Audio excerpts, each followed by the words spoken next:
For 6 years, one of the most watched custom car shows on cable television just stopped.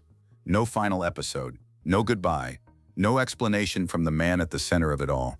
Dave Kindig built a reputation on delivering the impossible, turning raw metal and an idea into machines worth $500,000.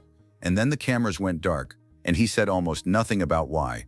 What really happened to Bitchin Rides, and what has Kindig been doing since the show disappeared, tells you something important about what it actually costs to let TV into your life's work. Salt Lake City is not the first place most people picture when they think about world-class custom car building. It doesn't have the legacy of Detroit or the sun-soaked hot rod culture of Southern California. But that's exactly where Dave Kindig grew up, and in a lot of ways, the distance from the industry center is what shaped how he built his.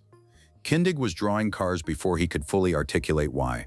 As a teenager, the obsession wasn't just driving, it was the shape of things. The line of a fender, the proportion of a roofline. He pursued that instinct formally, studying design and eventually landing work as a designer at a car dealership. It paid the bills. It also made clear, fairly quickly, that working within someone else's constraints wasn't where he was going to spend his life. In 1999, he opened Kindig-It Design. The name was a play on his last name, and the concept was simple: build high-end custom cars, one at a time, with no shortcuts. The Salt Lake City location stayed. The ambition went national almost immediately. The builds coming out of the shop weren't volume work. These were frame-off restorations and full custom fabrications that took months. Clients weren't walking in with $20,000 budgets. They were arriving with visions and the financial commitment to see them through. Builds that regularly landed in the $200,000 to $500,000 range, and sometimes well beyond that. Kindig wasn't chasing trends, he was setting a standard. And if you think that's the point where everything got easy, stay with me because this next part is why the whole story matters. Buenos Dias. Spike TV came knocking in 2014.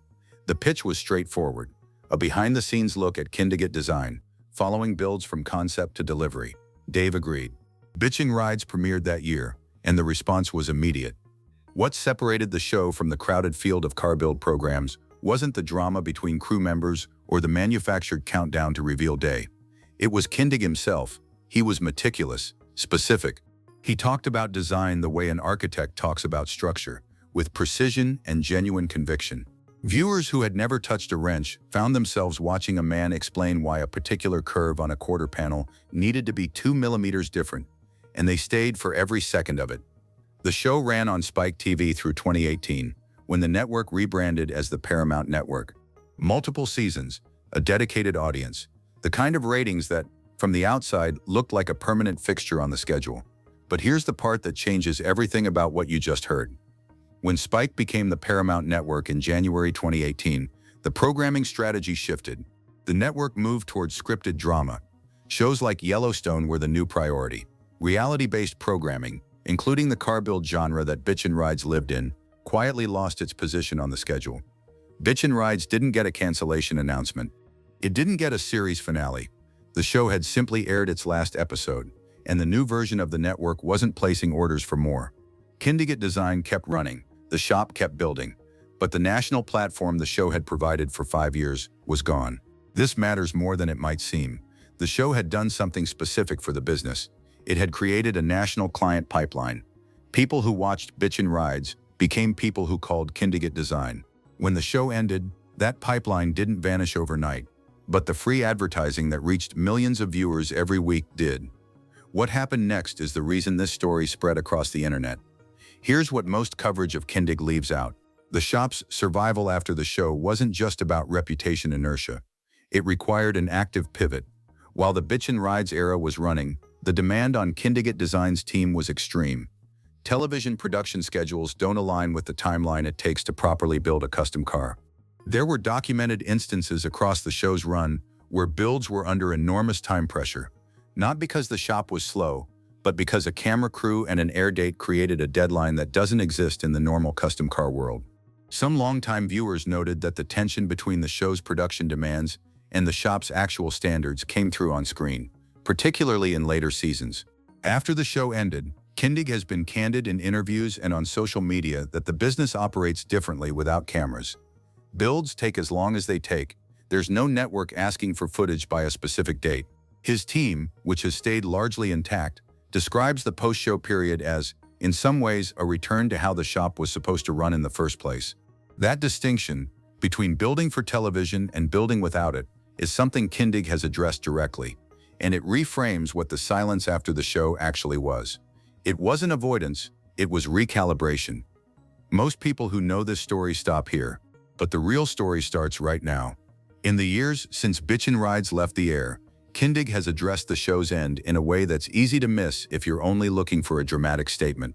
It came in pieces: social media posts, brief interview moments, conversations with car show audiences, rather than a single sit-down explanation. The consistent thread: he doesn't frame the show's end as a loss. He acknowledges that the Paramount Network's direction changed, that the network moved on from the format, and that Kindig-It design adapted accordingly. He's talked about the way television coverage changes how a shop operates, and how removing that layer allowed his team to return to a more deliberate pace. He has also spoken about the reality of what the show brought and what it cost. The visibility was real. The national recognition built the brand in ways that years of word of mouth alone wouldn't have matched. But the production calendar, the external pressure, the need to deliver visual milestones for a TV audience rather than purely for the client, those were real costs too. The picture that emerges from his own words isn't bitterness. It's a craftsman's honest accounting of a trade-off he made, got substantial value from, and then moved past. And if you think that was surprising, stay with me, because this next part is why the whole story matters. Kindig-It Design is still operating out of Salt Lake City. The shop continues building high-end custom vehicles, the kind of work the show was built around. And Dave Kindig remains the lead designer and public face of the business. His presence on social media and YouTube has filled some of the visibility gap left by the show's departure. The Kindig-It Design YouTube channel gives the audience access to the kind of content the show delivered: build progress, design breakdowns, finished reveals. It's a smaller stage than national cable, but it's one Kindig controls entirely. Car show appearances have remained a consistent part of his year. The SEMA show in Las Vegas, the industry's largest custom car event, is a regular stop, and Kindig-built cars continue to draw significant attention on the show floor. The reputation the television years built didn't evaporate. It translated.